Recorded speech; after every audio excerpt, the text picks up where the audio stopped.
चाहते हैं, आपको महिमा देना चाहते हैं, क्योंकि आप धन्यवाद और महिमा के योग्य हैं। क्योंकि केवल आप सच्चे और जीवित परमेश्वर, जो बहुत जल्द हम सबको ले लिया। हम धन्यवाद करते हैं इस समय के लिए जहां हम एक साथ हो सके और वचनों से एक साथ पढ़ सके। हम प्रार्थना करते हैं कि आपका आत्मा ही हम सब से बातचीत करे। हम प्रार्थना करते हैं कि आप हमें वो बातें दिखाए जो हम कभी भी खुद में नहीं देख सकते। प्रार्थना करते हैं कि वचन के आने में और समझे जाने में आपके आत्मा की सामर्थ्य। हम प्रार्थना करते हैं कि आप इंटरनेट कनेक्शन को संभाले रखें। प्रार्थना करते हैं कि हर एक व्यक्ति जो यहाँ मौजूद है, बहुत आयत से आशीष पाए। धन्यवाद करते हुए इस छोटी विनती को आपके पुत्र यीशु में।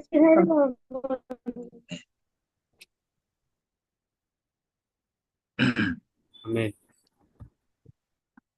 हम परमेश्वर का धन्यवाद करना चाहते हैं इस सुंदर मौके के लिए कि हम दोबारा जुड़ सके इंटरनेट के माध्यम से, जूम के माध्यम से, और एक साथ, भले हम अलग अलग जगहों में बैठे हो, हम एक साथ बाइबल अध्ययन कर सके। और हम परमेश्वर का धन्यवाद करते हैं जिस प्रकार से वो एक एक कर कर वो हमारे सामने सच्चाइयों को पेश कर। और प्रार्थना कीजिए कि जब वो आपको सच्चाई बताते हैं, कुछ नई बातें आपके सामने रखते हैं, तो आप उसे केवल सुने ही ना, पर उसे अपने जीवन पर भी लागू करें।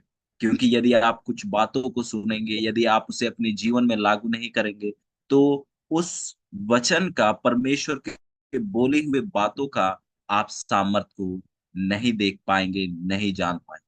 पर जब परमेश्वर वचन से कुछ कहते हैं और जब आप उसे अपने जीवन पर लागू करते हैं, तो आप उस वचन के सामर्थ्य को खुद अनुभव करते हैं, खुद अपने जीवन पर देखते हैं। और यदि आप कुछ सच्चाई को और बेहतरी से और गहराई से समझना चाहते हैं, तो आप उन सच्चाइयों को जब यहाँ सुनते हैं, आप उन्हें किसी और के साथ भी साझा करें, किसी और के साथ भी बांटें। और जब आप उनको बताएँगे इन सच्चाइयों को, और आप देखेंगे कि आप उन बातों को और गहराई से और बेहतरी से समझेंगे। मैं आप सबका स्वागत करना चाहता हूँ, आप जिस जगह से भी जुड़े हैं, परमेश्वर आपको आशीष दे। और हम प्रार्थना करते हैं कि आज का पढ़ाई जो है आपके लिए लाभदायक हो और हम सबको यीशु मसीह के आगमन में के लिए मदद और सहायता करे और तैयारी दे। तो हम देखते हैं कि आज हम एक और कदम आगे बढ़ रहे हैं, और आज का जो हमारा पढ़ाई का जो विषय है, वो है भविष्यवाणी का उपहार। भविष्यवाणी का उपहार। कल के दिन में यदि आप देखें तो हमने एक बहुत सुंदर विषय को पढ़ा, वो था आत्मा के उपहार और सेवकाई। आत्मा के उपहार और सेवकाई। और आज एक और कदम बढ़कर हम आगे जा रहे हैं, और आज हम विशेषकर एक वो आत्मा के उपहार के बारे में बात कर रहे हैं जो है भविष्यवाणी। और इससे पहले कि हम आज के पढ़ाई में जाएं, हम एक वचन पढ़ना चाहेंगे, क्योंकि इस बात को समझना बहुत ज्यादा जरूरी है। क्योंकि यदि हम इस बात को नहीं समझेंगे तो हम भरमाए जा सकते हैं। क्योंकि आज के समय में, हम जिस समय में जी रहे हैं, कई लोग दुनिया में ये दावा करते हैं कि उन्हें भविष्यवाणी का उपहार है, भविष्यवाणी करने का उनके पास तोड़ा है। तो हम वचन के द्वारा देखेंगे कि सच्चा भविष्यवाणी कौन सा है। तो आइए, इससे पहले हम आगे जाए, मैं चाहूंगा, और आप मुझे वचन को पढ़ने में सहायता कीजिएगा। मैं चाहूंगा आप खोल लीजिएगा मत्ती का पुस्तक, उसका 24 का 24। मत्ती का पुस्तक, उसका 24 का 24। कृपया कोई पढ़ दीजिए।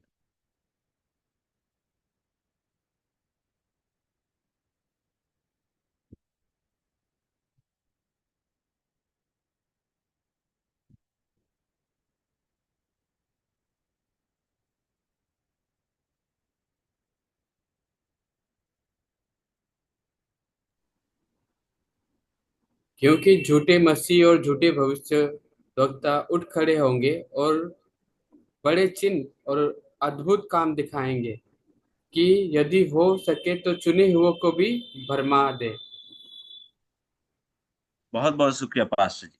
तो यहाँ मत्ती 24 का 24, और जिसके बारे में हमने काफी जिक्र किया कि मत्ती 24 यीशु मसीह के आगमन से पहले जो चिन्ह होंगे उनकी जिक्र करता है। और एक चिन्ह ये है कि आगमन से पहले कई झूठे ख्रीस्त, झूठे भविष्यवक्ताएं आएंगे। और यहाँ कहता है कि यदि आखिरी समय में, अंत समय में झूठे भविष्यवक्ता आएंगे, इसका मतलब ये है कि सच्चे भविष्यवक्ता भी होंगे। यदि कुछ लोग अगर झूठी भविष्यवाणी देंगे, तो वहां पर एक सच्चा भविष्यवाणी भी होगा। और इसके साथ ये जरूरी हो जाता है कि हम जाने कि सच्चा भविष्यवाणी क्या है। कैसे हम सच्चे भविष्यवाणी को जान सकते हैं, हम परख सकते हैं। क्योंकि यदि आप इंटरनेट में जाएं और यदि आप ढूंढे, तो आप देखेंगे कि कई ऐसे लोग हैं अलग अलग देश में, अलग अलग जगहों पर, जो ये दावा करते हैं कि वो एक भविष्यवक्ता है और उन्हें ये भविष्यवाणी का उपहार है, भविष्यवाणी करने का तोड़ा है, और जिन्हें करोड़ों करोड़ों लोग उनके पीछे जा रहे हैं और ऐसे गुमराह हो रहे हैं। और आइए आज के पढ़ाई के दौरान हम इस चीज को देखना चाहेंगे, परखना चाहेंगे कि सच्चा भविष्यवाणी जो है क्या है और कैसे हम इससे बच सकते हैं। आइए हम देखना चाहेंगे गिनती की पुस्तक उसका 12 का 6। गिनती की पुस्तक 12 का 6।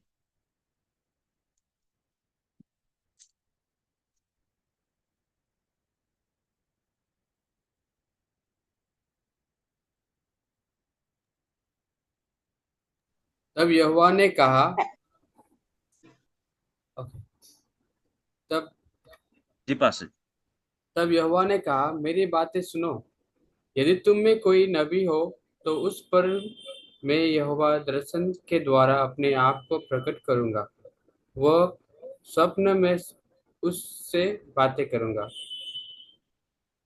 बहुत बहुत शुक्रिया पास्टर जी। यहाँ पर वचन हमें कहता है, परमेश्वर हमें कह रहे हैं कि आप क्या है, मेरी बातों को सुनो। यदि कोई आपके बीच में कोई नबी है, तो मैं उसके सामने प्रकट होऊंगा। मैं उसको क्या है, दर्शन के द्वारा, स्वप्न के द्वारा मैं उससे बातचीत करूंगा। तो हम देखते हैं कि जो भविष्य वक्ता है या जो भविष्यवाणी करता है, वो यदि कुछ बोल रहा है और यदि वो परमेश्वर के विरुद्ध में है या परमेश्वर के वचन के विरुद्ध में है, तो वो सच्चा भविष्यवक्ता नहीं है। वो सच्चा भविष्यवक्ता बिल्कुल ही नहीं है।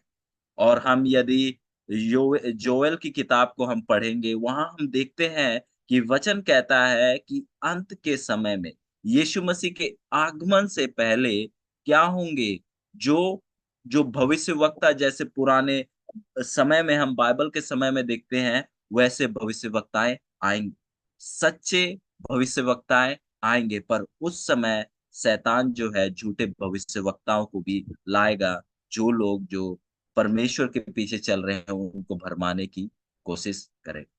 तो हमारा जो पढ़ाई आज का है वो है भविष्यवाणी का उपकार। भविष्यवाणी का उपकार। और यदि आप बाइबल में, यदि आप ढूंढे, यदि आप बाइबल में पढ़े, तो एक ही जगह पूरे बाइबल में जो ये जो शब्द जो है भविष्यवाणी का उपकार जो मिलता है, वो है प्रकाशित वाक्या उसका 19 का 10। प्रकाशित वाक्या 19 का 10 वो ही एक जगह है पूरे बाइबल में जहां ये शब्द हमें देखने को मिलता है, वो है भविष्यवाणी का उपहार।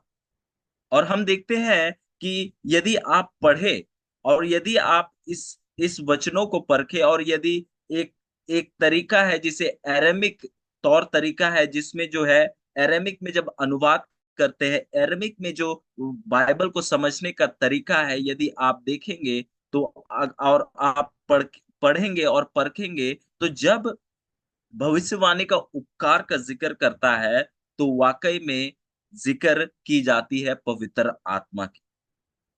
और अ, आप इससे कंफ्यूज ना होइएगा। जब भी भविष्यवाणी का उपकार का जिक्र किया जाता है, तो पवित्र आत्मा का जिक्र किया जाता है। मतलब क्या है कि जो व्यक्ति, यदि उससे ये भेंट है, उसे ये उपहार है भविष्यवाणी का करने का, तो इसका मतलब ये है कि वो व्यक्ति जो है पवित्र आत्मा से भरा हुआ व्यक्ति है। उदाहरण के लिए हम दानियल को लें। दानियल जो था, वो पवित्र आत्मा से भरा हुआ व्यक्ति था। और फिर हम लेते हैं यहूना।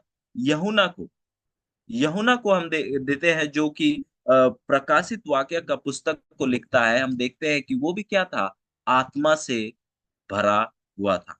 तो हम देखेंगे कि जो भी भविष्यवाणी करता है और जो भी परमेश्वर के अनुसार भविष्यवाणी करता है, वो व्यक्ति है जो पवित्र आत्मा से भरा हुआ है।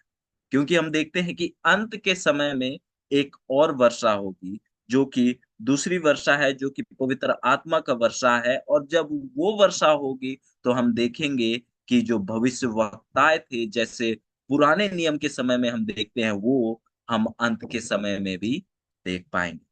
हम देखते हैं कि भविष्यवाणी का जो उपहार जो है, वो किसका दिया उपहार है। जैसे हमने कल पढ़ा था, अलग अलग उपहारों को देखा हमने, अलग अलग आत्मा के उपहारों को देखा। और हमने देखा था कि उनमें से एक जो है, जो उपहार, जो आत्मा का दिया हुआ उपहार है, वो है भविष्यवाणी का उपहार। पर हम देखते हैं कि शैतान जो है, हर एक सच्चे चीज का एक डुप्लीकेट, एक नकली बनाने की कोशिश करता है। और हम देखेंगे उदाहरण के लिए कि जो व्यक्ति अगर नकली नोट छाप रहा है, यदि आप इंडिया का उदाहरण ले, हमारे पास 10 का नोट है, हमारे पास 20 का नोट है, 50 का है, 100 का है, और हम अभी तो 2000 का नोट भी देखते हैं। तो यदि कोई व्यक्ति अगर नकली नोट छाप रहा है, तो वो केवल इन नोटों को छापेगा। ऐसा तो नहीं है कि वो 3000 का नोट छापेगा। यदि वो 3000 का नोट छापेगा, तो वो क्या हो जाएगा, उस पे लोग डाउट करेंगे, उस पे लोग शक करेंगे, और वो क्या हो जाएगा, पकड़ा जाएगा। जो लोग भी नकली नोट छापते हैं, वो लोग हूबहू बिल्कुल असली नोट जैसे छापते हैं, ताकि वो पकड़े ना जाए। और शैतान भी ऐसा ही हमारे बीच में, जब यीशु मसीह आएंगे उससे पहले, वो करेगा। ये जो भविष्यवाणी का जो उपकार जो है, आखिरी चर्च, जो सच्ची चर्च है, उसका ये एक बहुत बड़ा चिन्ह है। और शैतान ऐसा करेगा कि ऐसे कलीसिया को भी उठाएगा, ऐसे चर्च को भी उठाएगा, जो दावा करेगा कि उनके पास भविष्यवाणी का उपकार है, पर वो जो भी भविष्यवाणी करेंगे, वो बाइबल के विरुद्ध में होंगे। जो भी सच्चाई आप बाइबल में देखते हैं, उनका नकली उनका नकली जो है, शैतान उन चीजों को लाएगा। इसीलिए आज हम देखेंगे कि ये जो भविष्यवाणी का जो उपहार है, वो कैसे हम जान सकते हैं कि वो सच्चा है, या वो कौन सा जो है सच्चा नहीं है। और हमने देखा जैसे कल कि पवित्र आत्मा जो है, जो कि परमेश्वर है, पवित्र आत्मा जो है हर एक मनुष्य को उपहार दिया है। ऐसा कोई मनुष्य नहीं है जो ये कह सकता है कि मुझे कोई तोड़ा या उपहार नहीं दिया गया है। परमेश्वर ने हम सभी को जरूरत के हिसाब, हमारे काबिलियत के हिसाब, हम जिस जगह में हैं उसके हिसाब से परमेश्वर ने हमें उपहार दिया है। और हम देखते हैं ऐसा ही एक उपहार है, जो कि भविष्यवाणी करना है। और ये जो है सभी को नहीं मिलेगा, ये सभी के पास नहीं है, पर ये कुछ चुने हुए लोगों के पास है। पर भविष्यवाणी का मकसद एक ही है कि जो परमेश्वर कह रहे हैं, वो बातें लोगों तक पहुंचाना। भविष्यवाणी, जो आप यदि भविष्य वक्ताओं को देखेंगे, जो भविष्यवाणी करते थे, आप देखेंगे कि उनका मकसद एक ही था, कि जो परमेश्वर कह रहे थे वो बातों को सुनकर उन बातों को किन तक पहुंचाना, उन लोगों तक जिनसे परमेश्वर जैसे उनसे बात कर रहे उनसे बातें नहीं करते। तो भविष्यवाणी का मकसद एक ही है, परमेश्वर के बातों को लोगों तक पहुंचाना, लोगों के बीच में रखना। भविष्यवाणी का मकसद ये है कि जो परमेश्वर के लोग हैं तैयार रहे, परमेश्वर के लोगों में एक मजबूती आए, एक एकता आए, परमेश्वर के कलीसिया में एक बढ़ोतरी आए। भविष्यवाणी का एक यही मकसद है। यदि आप कोई भविष्यवाणी देखते हैं, यदि आप कोई भविष्यवाणी सुनते हैं जिसमें एक मनुष्य की बढ़ोतरी हो रही है, एक मनुष्य की महिमा की जा रही है, तो वो परमेश्वर की ओर से नहीं है, पर वो मनुष्य की ओर से है। तो आज की पढ़ाई के दौरान हम देखेंगे कि आत्मा का फल जो है, जो कि भविष्यवाणी का होने का मतलब क्या है? और हम ये भी देखेंगे कि किस प्रकार से बाइबल में ये जो भविष्यवाणी का उपहार जो है, उसका इस्तेमाल किया गया है। और हम देखेंगे कि किस प्रकार से हम पढ़ेंगे साथ में कि किस प्रकार से भविष्यवाणी का उपहार जो है, अंत के समय में यीशु मसीह के आगमन के करीब होते किस तरीके तरह से वो बढ़ेगा। और हम ये भी देखेंगे कि किस प्रकार से हम ये पहचान कर सकते हैं कि कौन सच्चे भविष्यवक्ताएं हैं और कौन झूठे भविष्यवक्ता हैं। तो वचन कहता है कि भविष्यवाणी जो है वो आत्मा का दिया हुआ उपहार है। और भविष्यवाणी का उपहार जो है अंत के सच्चे कलीसिया का एक पहचान है। अंत के सच्चे कलीसिया का एक पहचान है। और भविष्यवाणी का मकसद ये है कि भविष्यवाणी के द्वारा, भविष्यवाणी जो है उसका मकसद एक ही है कि परमेश्वर जो कह रहे हैं वो बातों को लोगों तक रखना। यदि कोई भविष्यवाणी करने का दावा करता है और वो यदि परमेश्वर के बातों को नहीं रखता है आपके सामने, तो वो परमेश्वर का भविष्यवक्ता नहीं है, पर वो किसी और का भविष्यवक्ता है। मैं चाहूंगा कि आप इन वचनों को लिख लीजिएगा। पहला कोरिन्थियों उसका 12 का 7 से लेके 10। पहला कोरिन्थियों उसका 12 का 7 से लेके 10। यदि आप उस वचन को पढ़ेंगे तो आप वहां पाएंगे कि भविष्यवाणी का जो उपहार जो है वो परमेश्वर की ओर से परमेश्वर के लोगों को दिया जाता है, ताकि उसके जरिए से परमेश्वर का जो कलीसिया है वो मजबूत हो, वो एक एकता में रहे। हम देखते हैं कि परमेश्वर जो है भविष्यवाणी जो देते हैं उसका मकसद ये है कि परमेश्वर का कलीसिया भविष्यवाणी के द्वारा मजबूती में और तैयारी में रहे। यदि आप रोमी का पुस्तक उसका 4 को पढ़ेंगे तो वहां हम पाएंगे कि हम सभी को कुछ मात्रा विश्वास दिया गया है। जो विश्वास है वो भी क्या है? परमेश्वर का दिया हुआ उपहार है, पवित्र आत्मा का दिया हुआ उपहार है। और हम देखते हैं कि हर एक जो कलीसिया का जो मेम्बरान है, उनका जो उपहार जो है एक दूसरे से क्या है? भिन्न भिन्न है। पर हम देखते हैं कुछ लोग यदि कुछ लोग यदि भविष्यवाणी के लिए बुलाए गए हैं, तो कुछ लोग पढ़ाने के लिए बुलाए गए हैं, कुछ लोग किसी का प्रोत्साहित करने के लिए बुलाए गए हैं। हम सब अलग अलग मकसद के लिए हम बुलाए गए हैं। और हम देखते हैं कि ऐसा ही जो है कुछ लोग जो है परमेश्वर के जो लोग हैं, उन्हें भविष्यवाणी का उपहार के साथ भी उन्हें वरदान किया जाएगा। और भविष्यवाणी जो है, भविष्यवाणी करना जो है वो बहुत जरूरी और बहुत खास है इस समय के लिए जिस समय हम जी रहे हैं। और हम देखते हैं जो भविष्यवाणी करता है वो परमेश्वर की ओर से संदेश को पाता है और परमेश्वर के लोगों को क्या करता है? वो बताता है। और हम देखेंगे कि इसका बहुत अहमियत है। इस समय जब हम जी रहे हैं इसका बहुत ज्यादा अहमियत है।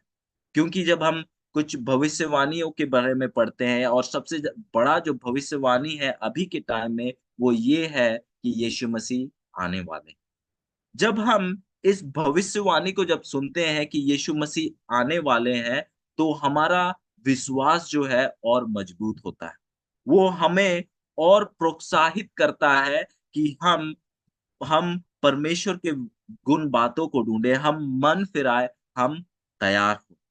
भविष्यवाणी का मकसद यही है कि जो कलीसिया जो है उसे क्या कर सके, तैयार कर सके। हाँ, हम देखते हैं वचन में अलग-अलग तरह के भविष्यवक्ताएँ थे।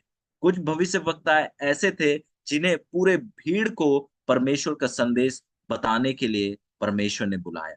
और कुछ ऐसे भी भविष्यवक्ता थे जैसे नेतन जो था, जो दाऊद राजा से बात करता है, वो जो था केवल एक व्यक्ति को क्या करता है? भविष्यवाणी जो है उसका मतलब बताता है।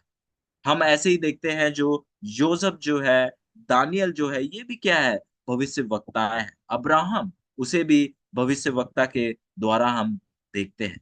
पर हम देखते हैं कि भविष्यवाणी का मकसद हमेशा एक ही था कि आत्मिक जीवन में क्या हो? बढ़ोतरी हो। भविष्यवाणी का मकसद ये था लोगों को जागृत करना, विश्वासियों को जागृत करना। हम देखते हैं कि इज़ीकियल की पुस्तक यदि आप पढ़े, उसका 37 पे आप पढ़े, तो हम वहाँ देखते हैं कि इज़ीकियल को एक दर्शन दिया जाता है। उसे परमेश्वर एक एक वो बातें दिखाता है कि वो क्या है, उस सूखे हड्डियों के बीच में है। सूखे हड्डियों के बीच में है और परमेश्वर इज़ीकियल को ये दिखाना चाहता है कि परमेश्वर जो है, जो लोग आत्मिक जीवन में मर चुके हैं, जो जो विश्वास को खो चुके हैं, उन्हें अब भी वो क्या कर सकता है? जीवित कर सकता है।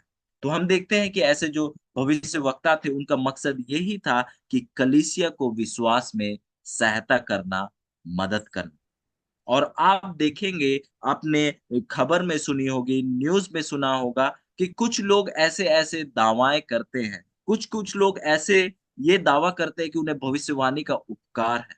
पर हम देखते हैं कि जो भी वो भविष्यवाणी करते हैं, वो विश्वासियों के बढ़ोतरी के लिए बिल्कुल नहीं होता है, पर विश्वासियों को क्या है, संकोच में डाल देता है, सोच में डाल देता है। पर भविष्यवाणी का मकसद ये नहीं है किसी को सोच में डाल देना, किसी को संकोच में डाल देना, पर भविष्यवाणी का मकसद ये है कि परमेश्वर के लोगों का विश्वास और दृढ़ हो, और मजबूत हो और उनके आत्मिक जीवन में बढ़ोतरी आए। भविष्यवाणी का मकसद ये है कि परमेश्वर जो कह रहे हैं, वो क्या है? परमेश्वर के लोगों तक पहुँचे। ये है भविष्यवाणी का मकसद। हम यदि बाइबल पर जाकर देखें, यदि हम बाइबल में जाएँ, तो हम देखते हैं कि अलग-अलग लोगों ने अलग-अलग समय में हम देखते हैं ये उपहार जो है भविष्यवाणी का, उसका उन्होंने क्या किया है, उन्होंने उसका उनके उदाहरण को हम बाइबल में देखते हैं।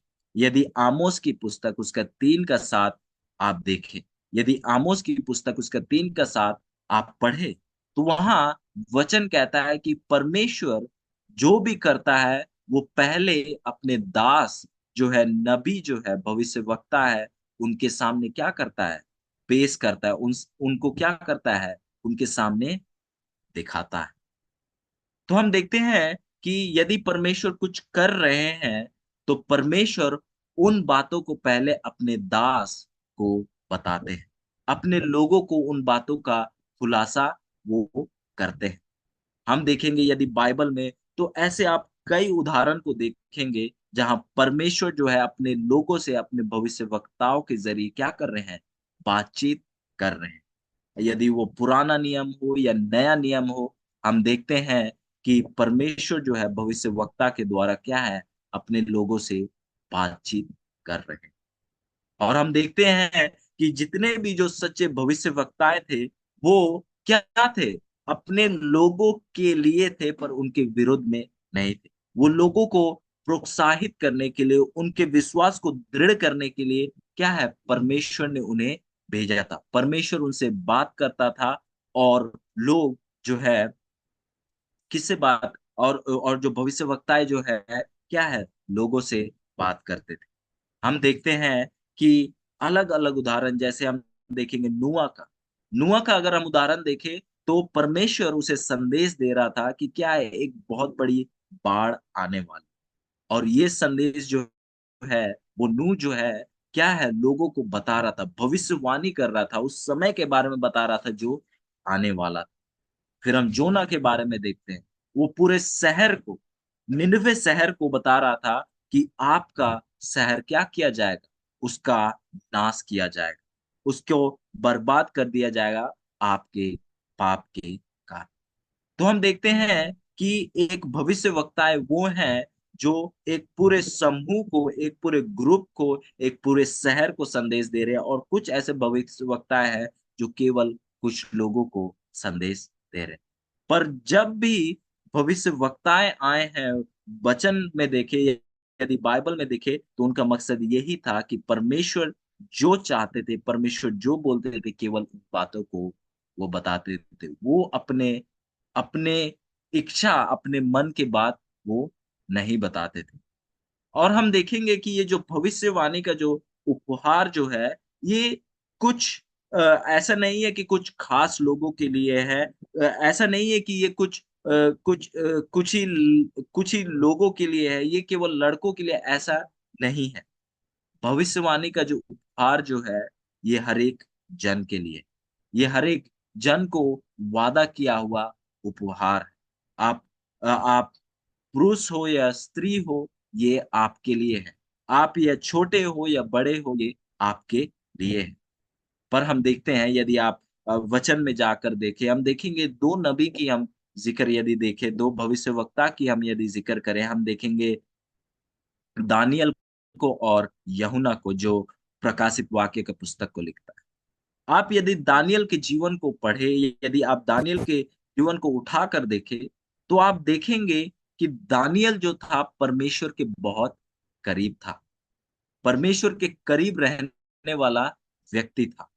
और यदि आप पुराने नियम को छोड़कर यदि आप नए नियम में आते हैं, और आप जब यूहन्ना के पास जाते हैं, तो यूहन्ना जो था यीशु मसीह के बहुत करीब रहने वाला व्यक्ति था। आप देखेंगे कि यदि आप यीशु मसीह को ढूंढ रहे हैं, तो आप यूहन्ना को ढूंढिए, आपको यीशु मसीह मिले। यदि आप यूहन्ना को ढूंढ रहे हैं, आप यीशु मसीह को ढूंढिए, आपको यूहन्ना मिलेगा। आप देखेंगे कि इतना करीब जो था यूहन्ना यीशु मसीह के, क्या करता था, रहता था। तो हम देखेंगे कि इन दोनों को, दानियल और यूहन्ना को, क्या है, भविष्यवाणी का उपहार मिला।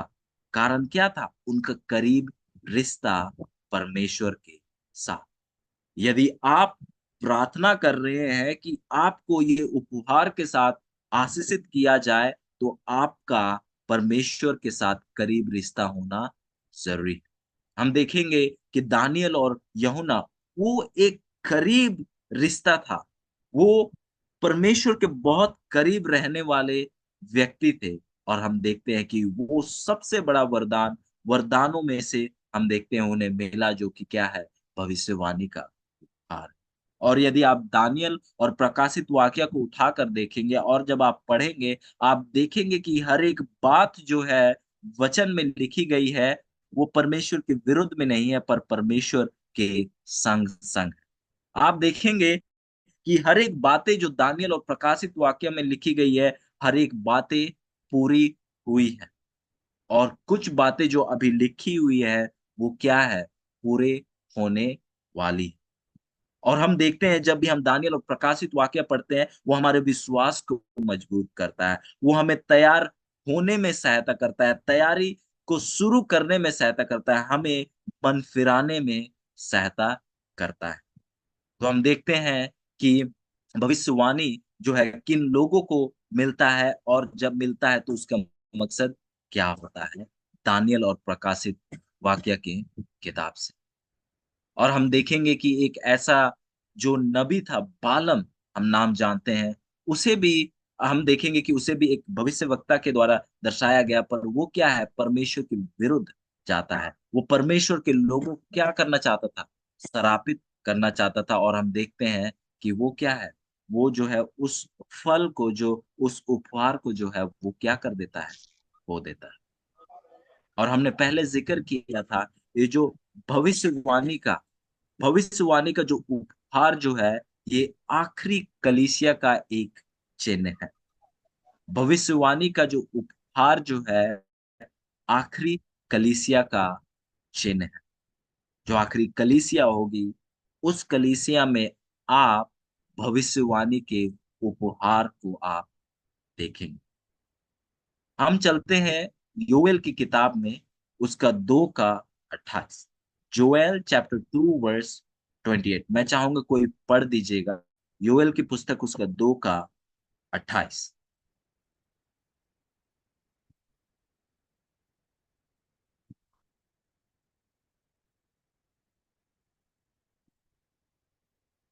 जी कोई भाई या बहन हो कृपया पढ़ दीजिए।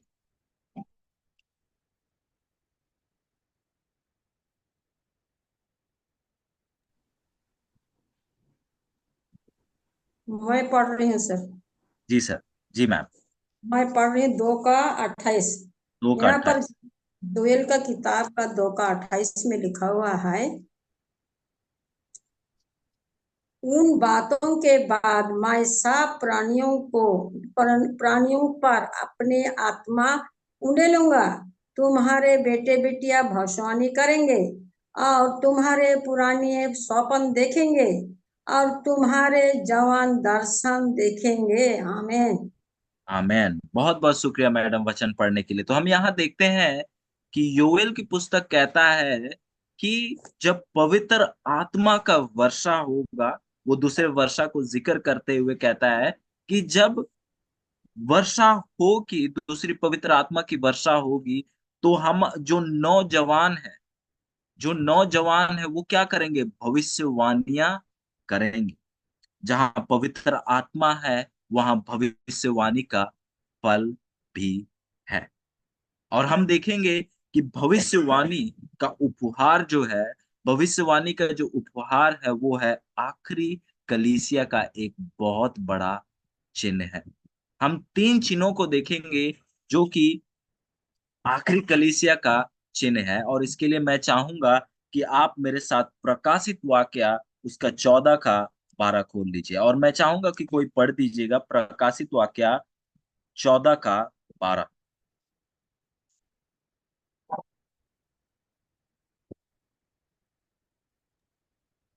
हेलो। जी मैम। प्रकाशित वाक्य 14 का 12 में लिखा हुआ है, पवित्र लोगों का धीरज इसी में है जो परमेश्वर की आज्ञाओं को मानते और यीशु पर विश्वास रखते हैं। आमीन। बहुत बहुत शुक्रिया। तो मैम हम यहाँ 2 चिन्हों को देखते हैं। आखिरी कलीसिया का 2 चिन्हों को देखते हैं कि वो परमेश्वर की आज्ञाओं को मानते हैं और यीशु जैसा विश्वास रखते हैं। यदि हिंदी में आप पढ़ेंगे तो यहाँ यीशु पर विश्वास करते हैं, पर यदि आप अंग्रेजी बाइबल में आप पढ़े तो आप देखेंगे वो कहता है कि यीशु जैसा विश्वास। पहला चिन्ह कि वो परमेश्वर के आज्ञाओं को मानते हैं। आप देखिए कि क्या आपका कलीसिया हर एक परमेश्वर के आज्ञाओं को मानता है या नहीं। और दूसरा चिन्ह जो है आखिरी और सच्ची कलीसिया की चिन्ह है कि वो यीशु जैसा विश्वास रखते हैं। यीशु पर भी विश्वास रखते हैं, पर उनका विश्वास कैसा है? यीशु मसीह जैसा विश्वास है। इसके साथ हम चलते हैं प्रकाशित वाक्या 19 का 10। प्रकाशित वाक्या 19 का 10।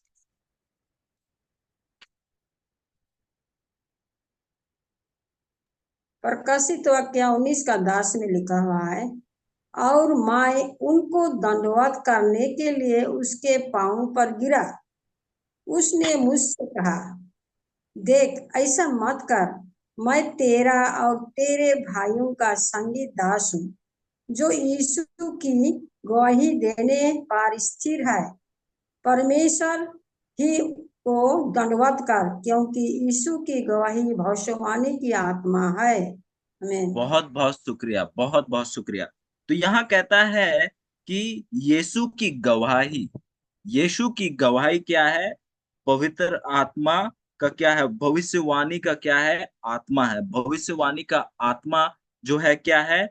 यीशु की गवाही है। जब कोई व्यक्ति भविष्यवाणी के उपहार के साथ आशीषित है और वो यदि यीशु मसीह की गवाही नहीं देता है, तो वो जो है वाकई में वो भविष्यवाणी जो करता है वो सच्चा भविष्यवाणी नहीं है।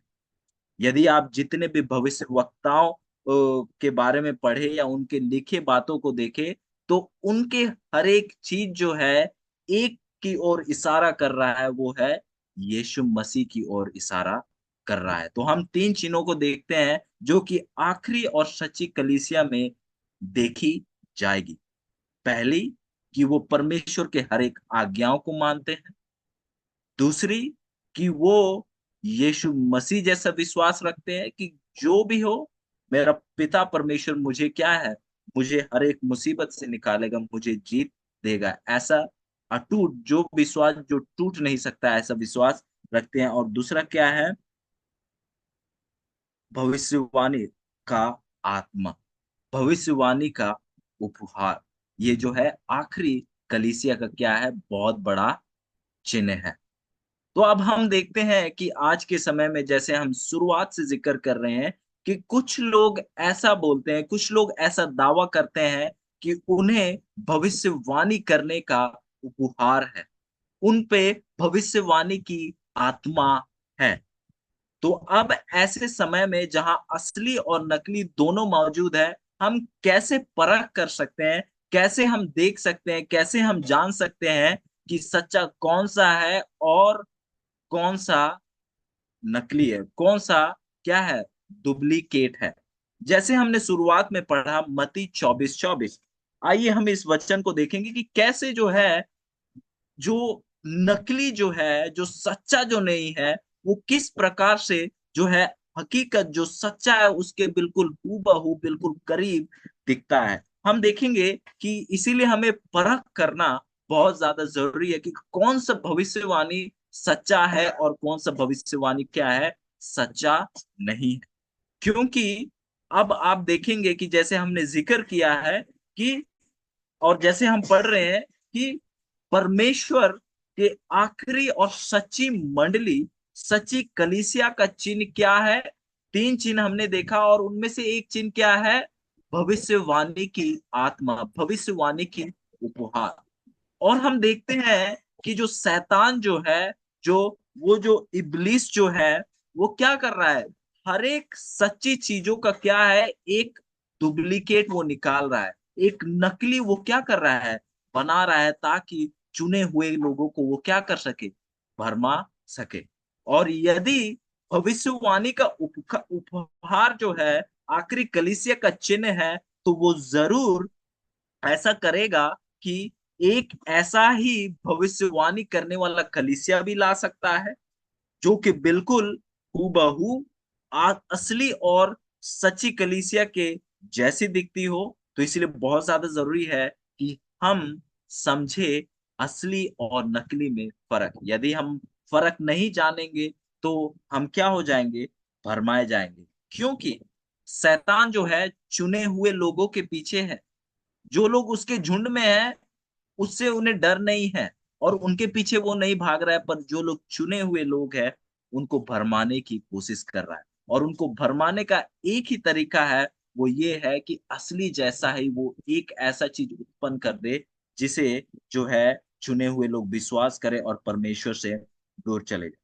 अब देखते हैं, हम भविष्यवाणी की हम ज़िक्र करते हैं और इसके लिए एक उदाहरण हम देखना चाहेंगे कि मत्ती 24 पे जो है, हम जैसे मत्ती 24:24 में हमने पढ़ा कि वहाँ पर यीशु मसीह के आगमन से पहले कहता है कि झूठे भविष्यवक्ताएँ आएँगे।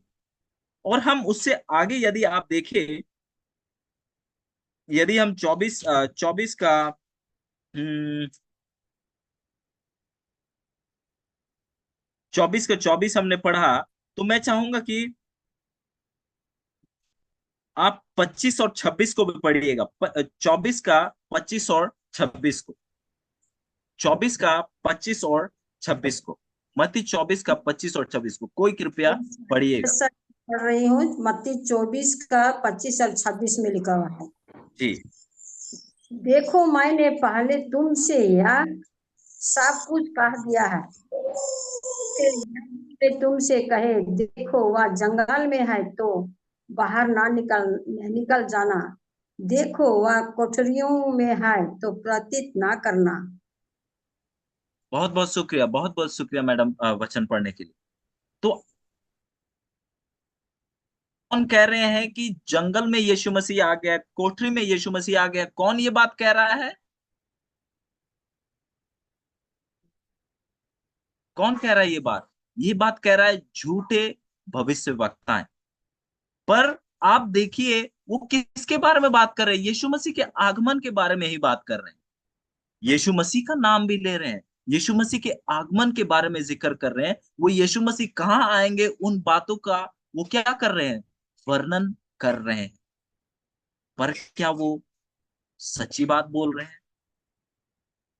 क्या वो सच बता रहे हैं? बिल्कुल ही नहीं। हाँ, वो बात तो यीशु मसीह के आगमन की ही कर रहे हैं, यीशु मसीह के दूसरे बार आने की बात कर रहे हैं। पर वो क्या है? वो सच्चा वचन जैसे कहता है, वो सच्चाई को वो नहीं पेश कर रहे हैं। हम देखेंगे कि यदि सच्ची कलीसिया है तो एक झूठी कलीसिया भी होगी, जिसको शैतान इस्तेमाल करेगा परमेश्वर के लोगों को गुमराह करने। यदि सच्ची भविष्यवाणी है, यदि भविष्यवाणी की आत्मा है जो परमेश्वर के द्वारा दी जाती है, तो शैतान भी झूठी भविष्यवाणियां अपने लोगों के द्वारा करेगा और चुने हुए लोगों को भरमाने की कोशिश करेगा। अब सवाल अब ये आता है कि हम ऐसे समय में, जब सच्चाई जो है इतना करीब रूप से नकली के साथ दिखता है, तो हम ऐसे में अंतर कैसे करें, परख कैसे करें? एक उदाहरण हम लेते हैं। जो व्यक्ति जो है अकाउंटेंट है, कहेंगे जो पैसों के साथ लेन देन रखता है, यदि आप उसके जीवन को देखेंगे तो वो हमेशा वो पैसों को गिनता है, पैसों के साथ उसका काम और लेन देन रहता है। और यदि आप उस व्यक्ति के सामने, यदि आप नकली नोट लेके जाएंगे, उस अकाउंटेंट के सामने यदि आप नकली नोट लेके जाएंगे, तो वो जैसा ही छुएगा, वो बता देगा आपको कि ये नकली है या असली। वो कैसे ये परख कर पा रहा है? क्योंकि उसने सच्चाई के साथ, सच्ची नोट के साथ इतना समय बिता लिया है कि उसे सच्चा नोट कैसा है और कैसे महसूस होता है, कैसा दिखता है, उसे क्या है मालूम। तो जैसे ही वो नकली नोट को छूता है तो उसे क्या हो जाता है? मालूम हो जाता है कि ये असली नहीं है, पर ये नकली है। भले वो बिल्कुल असली जैसा दिखता हो, पर इसका कोई भी कीमत नहीं। अजीजों, यदि आप चाहते हैं कि जब यीशु मसीह आए, जब झूठे भविष्य वक्ताएं आए और आप गुमराह ना हो, तो आपको सच्चाई के साथ, वचन के साथ समय बिताने की जरूरत है। हाँ, सच्चाई सुनना नहीं बोल रहा हूं, मैं कह रहा हूं कि वचन के साथ समय बिताने की जरूरत है। आपको व्यक्तिगत रूप से वचन में समय बिताने की जरूरत है। ऐसा जूम मीटिंग, बाइबल स्टडी बहुत सेहतमंद है, पर व्यक्तिगत रूप से वचन के साथ, सच्चाई के साथ समय बिताना बहुत ज्यादा जरूरी है। यदि आप सच्चाई के साथ समय बिताएंगे, यदि आप यीशु मसीह के साथ समय बिताएंगे, तो आप जानेंगे कि सच्चा क्या है और सच्चा क्या नहीं है। आप इन दोनों के बीच में परख कर पाएंगे। यदि आप सच्चाई को नहीं जानते हैं, तो आप जो नकली है उसे आप सच्चा मानकर उसे आप ग्रहण कर लेंगे। और जब आप ऐसा करेंगे तो आप क्या हो जाएंगे? गुमराह हो जाएंगे। क्योंकि शैतान जो है, जो लोग उसके साथ है उन लोगों के पीछे नहीं है, पर जो लोग उसके साथ नहीं है उनके पीछे वो क्या है? आ रहा है। और वो हर एक चीज जो आखिरी कलीसिया के बीच में दिखेगा, उसका वो क्या है? नकली जो है वो क्या करेगा? उत्पन्न करेगा। और उसके जरिए से क्या करेगा? परमेश्वर के लोगों को परमेश्वर से दूर करने का कोशिश करेगा। इसीलिए हमें जरूरत है कि दिन रात हम परमेश्वर के वचन में रहे, वचन में सोच विचार करें, ताकि हम वो वचनों को अपने मनों में रखें, ताकि उन्हें भूले नहीं, अपने दिल में रखें, ताकि उनसे हमारा एक प्रेम और लगाव रहे। तो हम कुछ कुछ पॉइंट को देखेंगे, कुछ बिंदु को देखेंगे जिसके जरिए से हम ये परख कर सकते हैं। हमने इन बातों को हमने जिक्र किया है, पर उनको कुछ बिंदुओं में देखना चाहेंगे जिसके जरिए से हम ये परख कर सकते हैं कि यदि कोई भविष्यवाणी कर रहा है, या यदि कोई ऐसा दावा कर रहा है कि उसे भविष्यवाणी का आत्मा है, तो वो सच्चा है या नहीं। एक समय की बात है जहां मैं रहता हूं और काम करता हूं। पंजाब जो हमारा जो एक स्टेट है, वहां की बात है, और मैं उस समय एक कलीसिया में गया हुआ था। एक कलीसिया में गया हुआ था उपासना करने के लिए, और वहां पर जो वहां के वो जो घर परिवार के जो लोग थे, वो एक औरत थी जिसे वो लोग एक भविष्यवक्तीन करके वो लोग समझते थे, और वो भी वहां मौजूद थी। और वो बिल्कुल जिनके उनके साथ हम बैठकर हमने खाना भी खाया, और हमने काफी बातचीत भी किया, और वो कई बातें मुझे ऐसे बता रहे। तो फिर हम काफी समय उनके साथ हमने बिताया, और साथ में वहां पर एक जन्मदिन का एक कहेंगे कि जन्मदिन भी मनाया जा रहा था। तो जब मैं जाने लगा, तो वो जो जो औरत थी जो दावा करती थी उसे भविष्यवाणी का आत्मा है, वो इस प्रकार से कहने लगी, जिसने मुझे बहुत सोच में डाल दिया। उसने कहा मुझे कि परमेश्वर आपको आशीष दे, और परमेश्वर आपको आपका एक अपना ही क्या देगा, कलीसिया देगा। आपका एक आने वाले समय में झारखंड में बहुत बड़ा चर्च होगा, क्योंकि हमने बताया उन्हें, उस औरत को बताया था कि हम झारखंड से आते हैं। तो वो कहने लगी कि आपका झारखंड में बहुत बड़ा सच होगा, चर्च होगा, जो कि मैं भी जानता हूँ और परमेश्वर भी जानते हैं, आप भी जानते हैं कि मैं कोई चर्च नहीं खोलने वाला, क्योंकि मैं खुद एक सच्चे कलीसिया का, सच्चे चर्च का मैं भाग। तो आप देखिए, वो भविष्यवाणी तो कर रही थी, पर क्या है, वो परमेश्वर के बात को मुझे नहीं कह रही थी, पर वो खुद उन बातों को बोल रही थी जो शायद कोई सुने तो उसे अच्छा लगे। और आजकल इस दुनिया में जो भी भविष्यवक्ताओं को आप देखेंगे, तो वो लोग आपको वो बातें बोलेंगे जो बातें क्या है, आप सुनना चाहते हैं, जिससे आपको खुशी मिलेगी। कभी-कभी यूँ होता है कि जब कोई भविष्यवक्ता कुछ सच्चाई लाता है, तो आपको आपको वो खुशी नहीं पहुँचाता है, पर आपको सोच में डाल देता है। पर यदि आप आजकल दुनिया में देखेंगे, तो आपको वो लोग अलग-अलग भविष्यवाणी करेंगे आपके जीवन में कि ये होगा, वो होगा, पर वो हर एक चीज़ें क्या है, उनके ज़हन से आती है, पर परमेश्वर की ओर से नहीं आती। एक कहानी बताई जाती है, एक एक जो है अम, एक इवेंजलिस्ट था जो कि है उपदेश किया करता था, अलग-अलग जगहों में जाता था, और जहाँ भी वो जाता था लोग बहुत इकट्ठा होते थे उसे सुनने के लिए। और वो ये दावा करता था कि वो भविष्यवाणी करता है, उसे भविष्यवाणी की आत्मा है। और वो एक समय ऐसा हुआ कि ऐसे ही जो लोग इकट्ठे हुए थे, और वो भविष्यवाणी करने लगा, वो कहने लगा कि मुझे परमेश्वर दिखा रहे हैं कि यहाँ पर ये नाम का लड़का है, ये क्या है? बीमारी है। फिर एक और समय वो ऐसी ही भविष्यवाणी करने लगा कि यहाँ पर ये नाम की लड़की है, और वो इस चीज़ से गुज़र रही है, पर परमेश्वर की महिमा हो कि वो क्या है? वो ठीक हो गई, हो जाएगी, चंगा हो जाएगी। तो अब जब आप यदि उस भीड़ में हो, और आपका ही नाम ले रहा हो कि अरे, यहाँ पर मार्टिन मुंडू मौजूद है, जो कि झारखंड में है, परमेश्वर की सेवकाई करते हैं, और वो कैंसर से जूझ रहे हैं, वो कैंसर से ठीक हो जाएँगे, परमेश्वर की महिमा हो, तो कौन नहीं खुश होगा? कौन नहीं हैरान होगा कि अरे! मैं तो इस व्यक्ति से कभी मिला ही नहीं, इसे कैसे कभी देखा ही नहीं, ये मेरे नाम को कैसे जानता है? और जब ऐसा होता है, तो कई लोग सोचते हैं कि वॉव! ये तो हकीकत में क्या है? परमेश्वर की ओर से इन्हें मेरे बारे में मालूम हुआ है। और कई लोग जब ऐसी चीज़ों को देखते हैं, ऐसे घटनाओं को देखते हैं, तो वो सोचने लगते हैं कि वाक़ई में ये परमेश्वर की ओर से ही है, और उनके पीछे-पीछे हो लेते हैं, और क्या जाते हैं? भरमाए जाते हैं।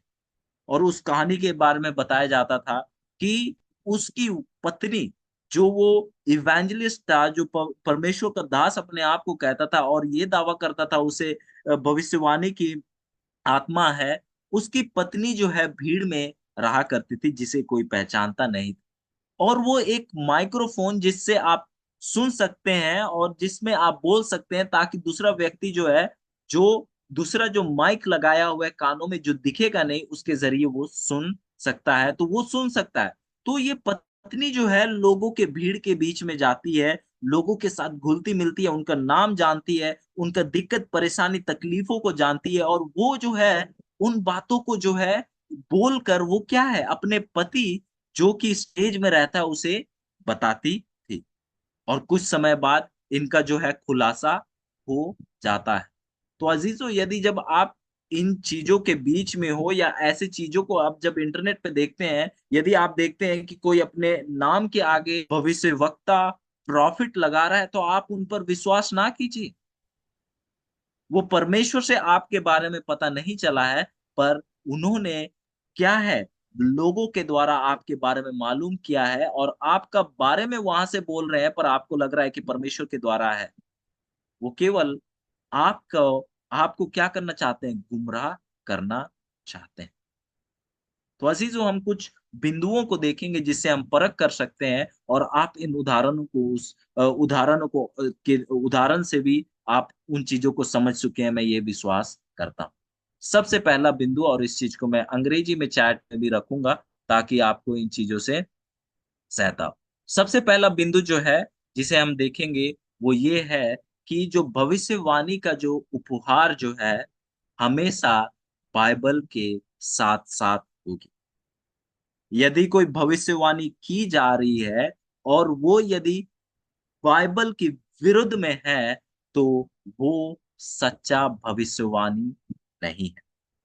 कोई भी भविष्यवाणी आपके जीवन के प्रति या यीशु मसीह के आगमन के प्रति या यीशु मसीह के आगमन के आने से पहले जो चिन्ह की ज़िक्र की जाती है उसके प्रति यदि वो वचन के अनुसार नहीं है, तो वो सच्ची भविष्यवाणी नहीं है और आप इन चीज़ों से दूर भागिए।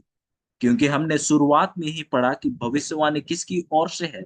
परमेश्वर की ओर से है और यदि वो परमेश्वर की ओर से है, तो वो परमेश्वर के विरुद्ध कभी भी नहीं होगा। पहला बिंदु कि भविष्यवाणी का जो उपकार है, वो हमेशा वचन के संग-संग होगा, वचन के विरुद्ध में बिल्कुल ही नहीं। दूसरा दूसरा जो है, जिससे आप परख कर सकते हैं कि जो भविष्यवाणी कर रहा है, ये जो दावा कर रहा है, जो भविष्यवाणी का उपकार है बोलकर, वो सच्चा है कि नहीं? कि जब वो भविष्यवाणी करते हैं, वो यीशु मसीह को ऊँचा रखते हैं या नहीं? वो यीशु मसीह को उद्धारकर्ता के तौर से पेश करते हैं या नहीं? जैसे हमने पढ़ा प्रकाशित वाक्य 19 का 10 में कि परमेश्वर यीशु मसीह का जो कहेंगे टेस्टिमनी जो जो टेस्टिमनी जो है वो वाक़ई में क्या है? भविष्यवाणी का आत्मा। भविष्यवाणी का आत्मा क्या है?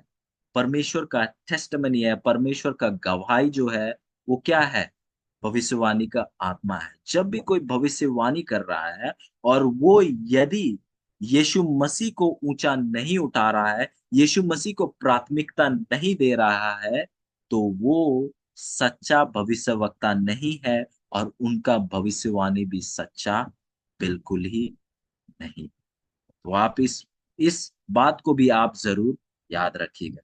तीसरा, आप इन चीज़ों को देख रहे हैं और आप ये भी सोच रहे होंगे कि हम इन चीज़ों को क्यों पढ़ रहे हैं?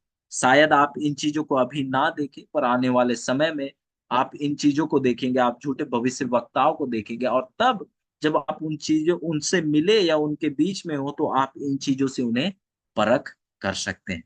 क्योंकि शैतान हमारे बीच में हमें भरमाना चाहता है। तीसरा जो ये है कि जो भविष्यवाणी करता है, क्या उसके जीवन में जो है पवित्र आत्मा के फल हैं या नहीं? जो भविष्यवाणी करता है, उसके जीवन में पवित्र आत्मा का फल है या क्योंकि हम देखते हैं परमेश्वर कहते हैं कि भेड़ के वस्त्र में क्या है, भेड़िए मौजूद है। तो यदि कोई भविष्यवाणी कर रहा है और वो यदि पवित्र आत्मा के फल फल नहीं रहा है, तो क्या है, सच्चा भविष्यवाणी नहीं है। चौथा, जो भविष्यवाणी कर रहा है या जो दावा करता है कि उसे भविष्यवाणी का आत्मा है, तो क्या वो हमेशा परमेश्वर को महिमा दे रहा है या खुद को उठाना चाहता है। फिर दोबारा मैं आपको उसी महिला के बारे में जिक्र करूंगा जिसके साथ मेरी मुलाकात हुई थी, जो अपने आप को भविष्यवक्ता कहती थी, कि वो मुझे कहने लगी और इस प्रकार वो शब्दों को रखने लगी कि मैंने कहा कि आप इस लड़के से शादी मत कीजिए। मैंने कहा था कि इस घर में एक बालक होगा, लड़का होगा। मैंने कहा था कि इस घर में ऐसा, वो हर एक बात में मैं और मैं के अलावा वो कुछ नहीं कह रहे। जो सच्चा भविष्यवक्ता होगा और जो सच्चा भविष्यवाणी कर रहा होगा, वो हमेशा सबसे ज्यादा महिमा परमेश्वर को। यदि कोई है जो परमेश्वर की ओर अपने बातों के द्वारा अगर परमेश्वर की ओर लोगों का ध्यान नहीं ले जा रहा है, तो वो सच्चा भविष्यवक्ता और सच्चा परमेश्वर का दास नहीं हो सकता है। चौथा पॉइंट। तो अब पांचवा को देखेंगे।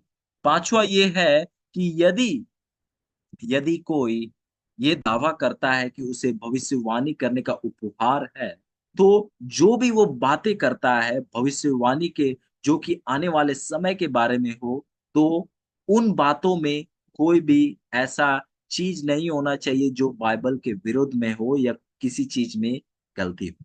यदि हम देखेंगे, वचन में देखें, यदि पुराने नियम में जाकर देखें, जितने भी भविष्यवाणी की गई थी, वो भविष्यवाणी क्या पूरी हुई।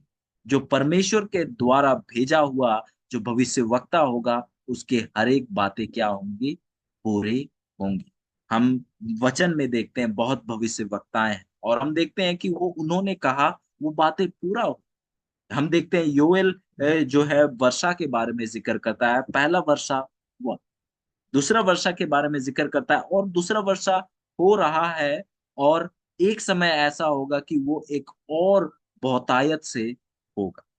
हम देखते हैं कि दानियल जो है जिक्र करता है अलग अलग राज्य आएंगे, बाबुल का जिक्र करता है, मिदो पर्शिया का जिक्र करता है, यूनान का जिक्र करता है, रोमी कलीसिया का जिक्र करता है, विभाजित यूरोप के बारे में जिक्र करता है। हम देखते हैं कि हर एक भविष्यवाणी जो दानियल ने की थी वो क्या होते जा रही है, पूरी होते जा रही। हम यदि प्रकाशित वाक्य में आए, हम देखते हैं कि प्रकाशित वाक्य के आधे से ज्यादा भविष्यवाणी पूरी हो गई है और बहुत जल्द सभी भविष्यवाणी क्या है, पूरी होने वाली है। अजीजो अजीजो, यदि कोई भविष्यवाणी करता है और वो यदि सच जो है उसके खिलाफ है, तो वो सच्चा भविष्यवक्ता बिल्कुल ही नहीं। भविष्यवाणी का उपहार जो है आखिरी कलीसिया का एक बहुत बड़ा चिन्ह है और बहुत लोगों को इस उपहार के साथ आशीषित किया जाएगा। और यदि आप चाहते हैं, यदि आपकी इच्छा है कि परमेश्वर आपको भी इस उपहार के साथ आशीषित करे, तो जैसे और दानियल और यूहन्ना करीब रूप से परमेश्वर के साथ थे, आपको भी उनके साथ करीब रहने की जरूरत है। क्योंकि आप भी इस चीज की गवाही देंगे कि आप उसी व्यक्ति को अधिक चीज से और कहेंगे कि सबसे कीमती चीज के साथ, विश्वास के साथ उसको सौंपेंगे जिस पर आप विश्वास करते हैं। परमेश्वर आपको आपको आशीषित करना चाहता है हर आशीष से, पर आप सबसे बड़े आशीषों का एक हिस्सेदार बनना चाहते हैं, तो आपको उसके साथ समय बिताने की जरूरत है। यदि आप उसके लायक है तो आप उससे आशीष पाएंगे। यदि आप जो करते हैं छोटी चीजों में आप वफादार हैं, तो आप ज्यादा बड़े चीजों में भी वफादार रहेंगे। यदि आप वफादार अभी है और वफादारी के साथ आप परमेश्वर के साथ बने हुए हैं, तो वो वफादार है और आपको ऐसे बड़े बड़े उपकार जैसे भविष्यवाणी है उनके साथ आपको क्या करेगा, आशीषित करेगा। आप भले छोटे हो पर परमेश्वर आपको, भले छोटे हो, आपको भविष्यवाणी के उपहार के साथ आपको आशीषित करेगा, क्योंकि ये परमेश्वर को वादा है। क्योंकि सामुएल को हम देखते हैं वो बहुत छोटा था, पर हम देखते हैं कि वो क्या है, परमेश्वर उससे बातें करने लगा। और क्या है, सामुएल क्या करने लगा, भविष्यवाणी बहुत छोटी उम्र से करा, और जब तक उसकी मृत्यु नहीं हुई वो परमेश्वर के लोगों के लिए भविष्यवाणी करता रहा, परमेश्वर के बातों को लोगों के तक क्या करता रहा, आता रहा। यदि आप सोच रहे मैं तो महिला हूं, अब मेरा क्या इसमें आ, हिस्सा है, आप दिबोरा को जानते हैं, एक भविष्य वक्ता थी, न्यायाधीश थी, और आप महिला ही क्यों ना हो, आप जब परमेश्वर के करीब रहेंगे, आप सामुएल के जीवन को भी देखिए, वो परमेश्वर के घर में रहता था, परमेश्वर के मंदिर में रहता था, और हम देखते हैं कि वो करीबी रिश्ता के कारण सबसे बड़े उपहार जो है भविष्यवाणी का, उसके साथ उसे आशीषित। आप भले महिला हो, पर अब जब उसके करीब रहेंगे तो आप भी भविष्यवाणी करें। ऐना के बारे में आप नए नियम में जाएंगे, वो भी एक भविष्य वक्ता थी। आप शायद वो उम्र आपकी बहुत बढ़ गई हो, आप शायद कहें कि अरे मैं तो अब बुजुर्ग हो चुका हूँ, आप मेरा क्या होगा, मैं क्या उस आशीष का भागीदार बन सकता हूँ? बिल्कुल। हम देखते हैं कि दानियल के जीवन, जब वो बहुत उम्र में लगभग 80 साल से भी अधिक का था, हम देखते हैं कि वो क्या है, भविष्यवाणी करता है कि किस प्रकार से जो बेलशैजर है उससे उसका राज्य क्या क्या कर लिया जाएगा, ले लिया जाएगा, छीन लिया जाएगा। आप भले छोटे हो उम्र, आप महिला हो या पुरुष हो, या आप उम्र में बहुत अधिक हो, आप परमेश्वर के उस उपहार जो है, भविष्यवाणी के उपहार के भागीदार हो सकते हैं। अजीजों, परमेश्वर आपको इस आशीष के साथ आशीषित करना चाहता है। और अजीजों, आपको चौकन्ना रहने की भी जरूरत है, क्योंकि बहुत झूठे भविष्यवक्ता भी आएंगे। हमने उन 5 बिंदुओं को देखा जिसके जरिए आप क्या है, पहचान कर सकते हैं कौन सच्चा भविष्यवक्ता है और कौन सच्चा भविष्यवक्ता नहीं। आप उन लोगों के पीछे मत भागिए जिनके बातों को सुनकर आपको अच्छा लगता है। आप केवल उनको मानिए और कहेंगे कि केवल उनके पीछे जाइए जो लोग परमेश्वर के बातों को बोलते हैं, क्योंकि जो परमेश्वर की बातों को बोलते हैं वो परमेश्वर के साथ रहते हैं। और यदि आप उन लोगों के पीछे जाएंगे, उनके बातों को सुनेंगे जो आपको अच्छा लगता हो पर परमेश्वर की ओर से ना हो, वो क्या है, आपको गुमराह कर।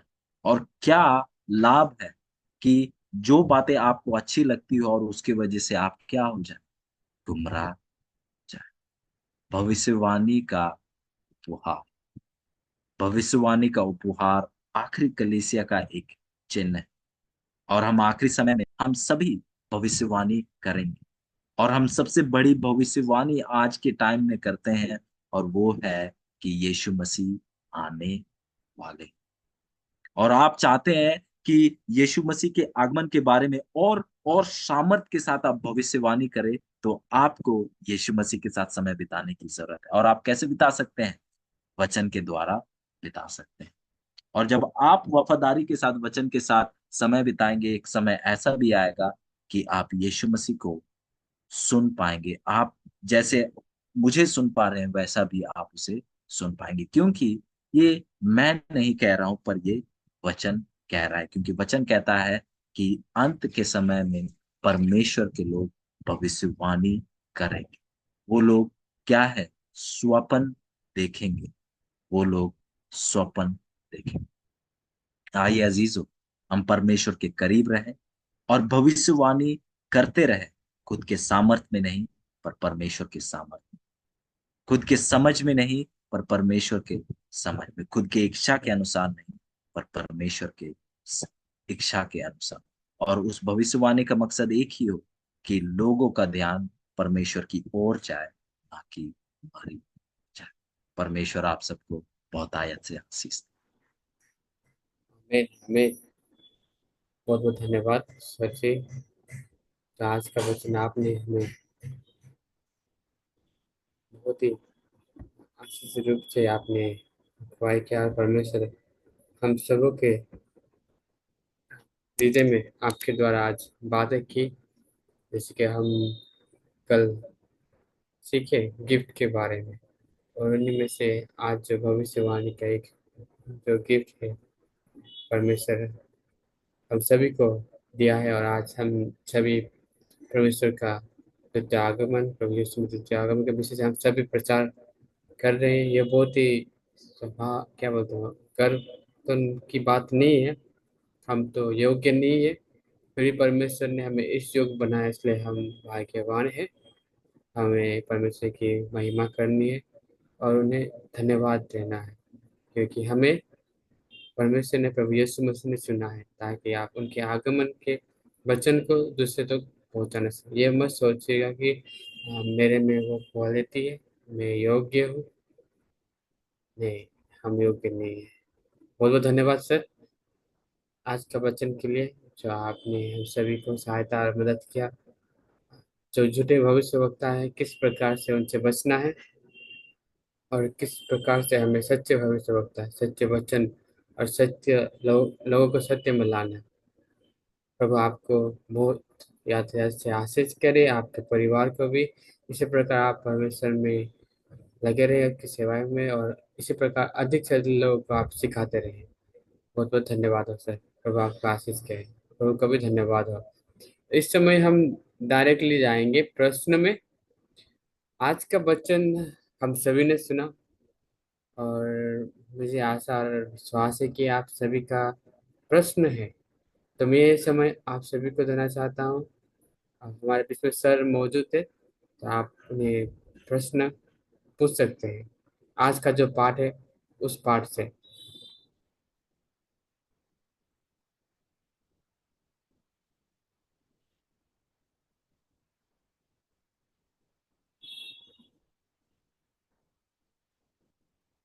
अगर आपका पास प्रश्न नहीं है तो मैं आशा करता हूँ आप बहुत ही क्लियर से समझ में आए। किसी का अगर डाउट है तो आप डाउट को भी क्लियर कर सकते हैं। कुछ समझ में नहीं आया तो वो भी आप पूछ सकते हैं।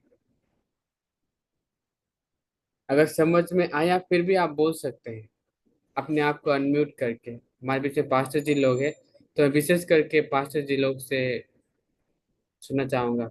अगर आप लोगों को क्लियरली समझ में आया या फिर समझ में नहीं आया, या फिर आप लोगों का कुछ प्रश्न है, तो मैं पास्टर जी लोग से सुनना चाहता हूँ। अगर क्लियरली समझ में आया फिर भी आप अनम्यूट करके बोल सकते हैं।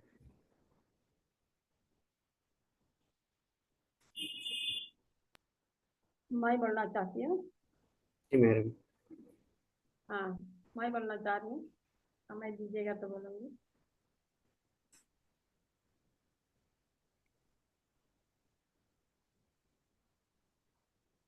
जी मैडम, आप बोल रही थी मैडम, जी आप बोलिए। थैंक यू ब्रदर, बहुत ही सुंदर से हम उसको बुलाए। मैं आज का वचन जो हमारे सर जी मार्टिन ने, पास्टर जी ने बहुत ही सुंदर से दिए, बहुत अच्छा संदेश दिया है, जिसके बारे में झूठा और सत्य भविष्यवाणी का चिन्ह हमें बता दिया।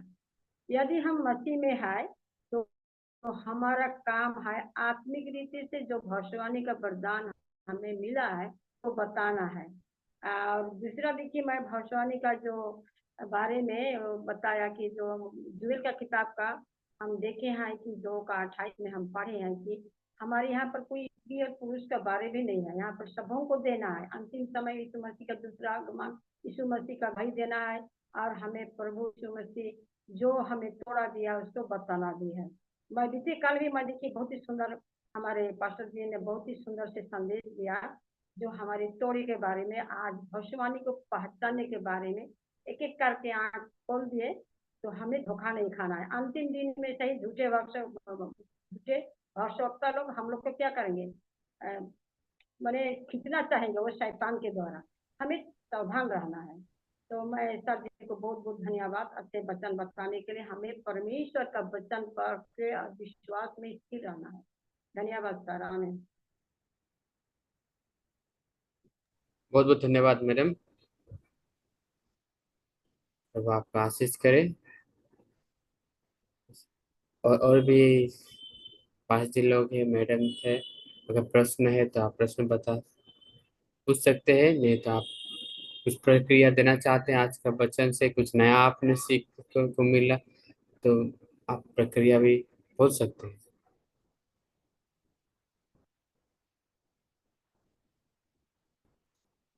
स्पेशली में हम पाँच जी हमारे बीच में है, 5 जी आप लोग से भी हम कुछ सुनना चाहते हैं। अगर आप मन में कुछ डाउट है तो आप बोल भी सकते हैं। अगर डाउट नहीं क्लियर है फिर भी आप बोलना है आपको। आपको कुछ नया सीखने के लिए मैं चाहता विशेष रूप से हमारे 5 जिलों को